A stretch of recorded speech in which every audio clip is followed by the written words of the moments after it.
presidência dispõe de 10 minutos. Uma boa tarde a todos e a todas, nobres deputados e deputadas que nos acompanham nesse expediente inicial. Saudar o nobre deputado Luiz Paulo, que muito nos honra na presidência desse início da sessão. Também eu não poderia deixar de me manifestar sobre a conclusão do segundo turno das eleições, com o encerramento da maior festa democrática da nossa nação. E parabenizar, em primeiro lugar, a nossa população, que de maneira pacífica e ordeira participaram desde o primeiro momento e durante toda a caminhada do pleito eleitoral, de maneira alegre, participativa, aderindo às campanhas estaduais, federais e também a majoritária até o encerramento, seu encerramento no dia 30 de outubro. Como membro do PL, partido do nosso governador Cláudio Castro e também do presidente Jair Bolsonaro, com toda certeza nós trilhamos o caminho lutando pela vitória. A vitória, ela não se realizou. Me manifestei num primeiro momento no Twitter agradecendo a todos que nos acompanharam, mas dizendo que é fundamental o respeito ao resultado das urnas, que se manifestou na sua maioria relativa do eleitorado, não é? Dizendo que deveria retornar, não é, ao Palácio do Planalto para gerir essa nação, administrar essa nação, o ex-presidente Lula. E eu faço, assim, uma leitura dentro daquilo que venho defendendo no meu mandato, que é o desenvolvimento social, o desenvolvimento econômico, a retomada da indústria naval, não é? Da retomada, inclusive, da oferta da geração de empregos, da geração de renda no nosso país. E observei, não é? Durante toda a campanha eleitoral, as promessas do presidente eleito, falando justamente, novamente, não é, de acabar com a fome, na geração de empregos, na retomada, inclusive,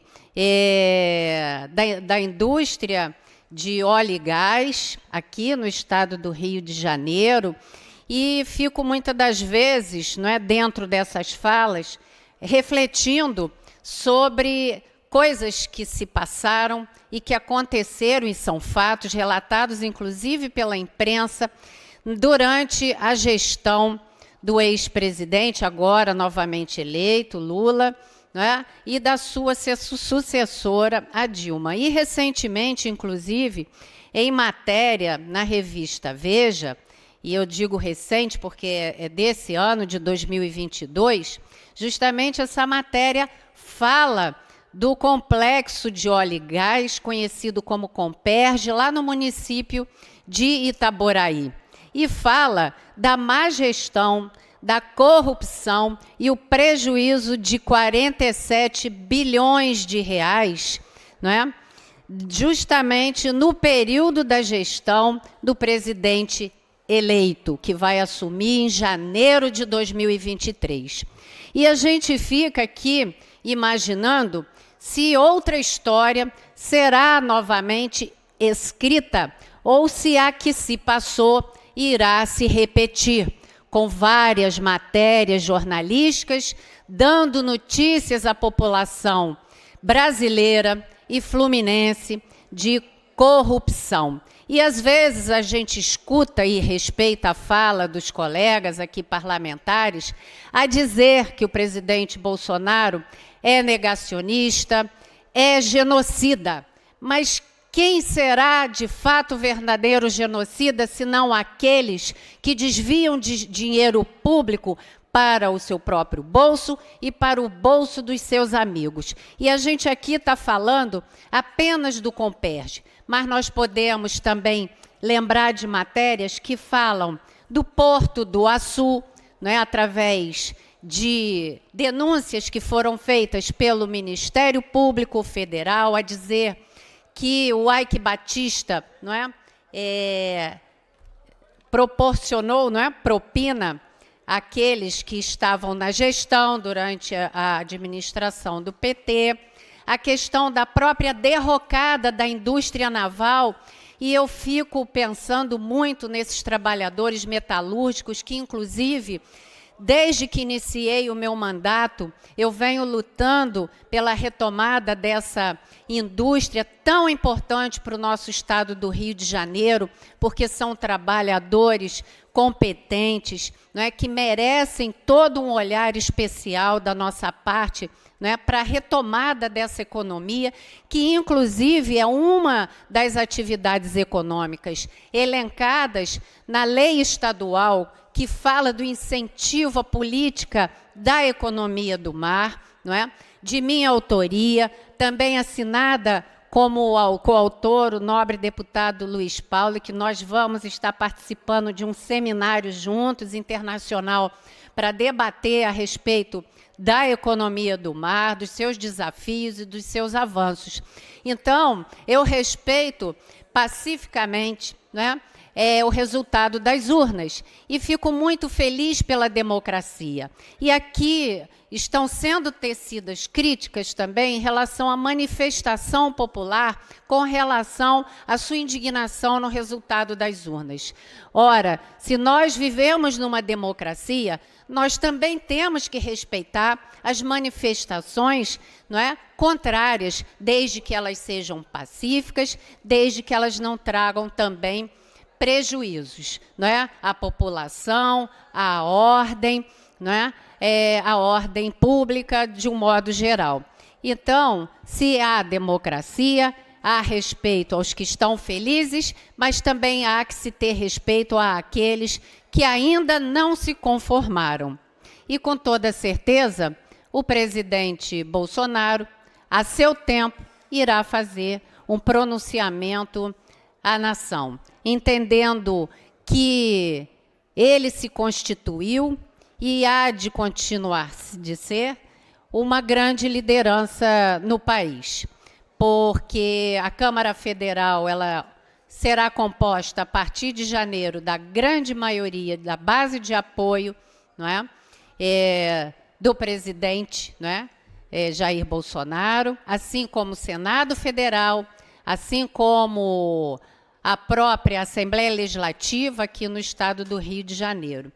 E como deputada que defende o desenvolvimento social, que defende o desenvolvimento econômico e que traz também, não é, dentro do seu trabalho, uma grande defesa pelo desenvolvimento da economia do mar e da construção naval, com toda certeza eu vou seguir o meu mandato, não é, a partir de 2023, dentro desse mesmo ritmo, dessa defesa e dessas políticas importantes, e observando, né, todo um movimento nacional, né, que, com toda certeza, deverá ser pautado num diálogo com todos os governadores, inclusive por essas razões que eu acabei de mencionar, não é, pela necessidade de diálogo, considerando, não é, a base de apoio que restou enfraquecida a partir de janeiro de 2023,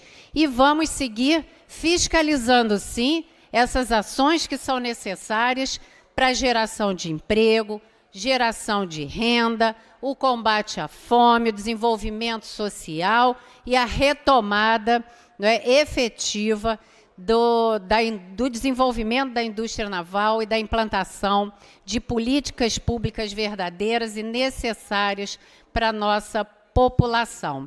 E fazer um registro, não é, muito importante disso que eu estou falando em relação à democracia.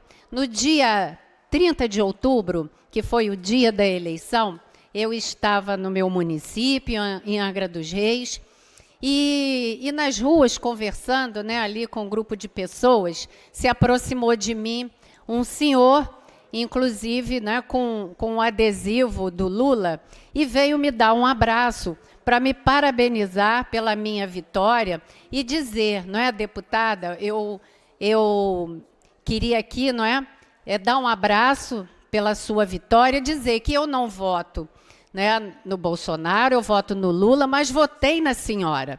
Então, isso é a verdadeira democracia. É você acreditar no trabalho daquelas pessoas em quem você está verdadeiramente apoiando e votando. E ele era justamente metalúrgico. Então, ele acredita, não é, no presidente eleito, Lula, nessa retomada da construção naval, não é? E que eu, particularmente, vou estar muito acompanhando muito de perto esses trabalhos do governo federal, porque defendo o conteúdo local, entendo que o conteúdo local não mais naquele percentual, né, de outrora, ele é impossível de ser executado, mas é importante o seu fortalecimento.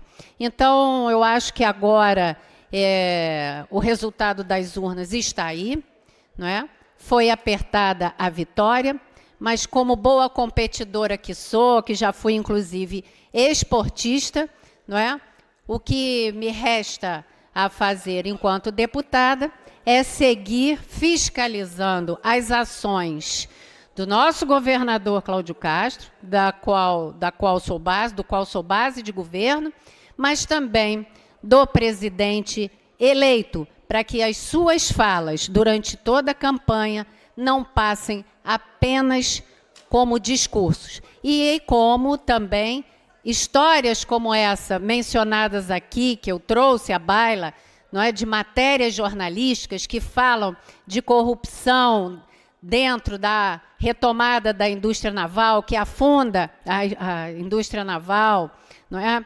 Propina que foram dadas lá pelo Ike Batista, né, dentro da gestão do PT, Comperge, prejuízo de mais de 47 bilhões de reais, também na gestão do presidente eleito, Luiz Inácio Lula da Silva. Então, sigamos nós trabalhando e fiscalizando as ações dos novos eleitos. Eram essas as minhas palavras. Uma boa tarde a todos e a todas.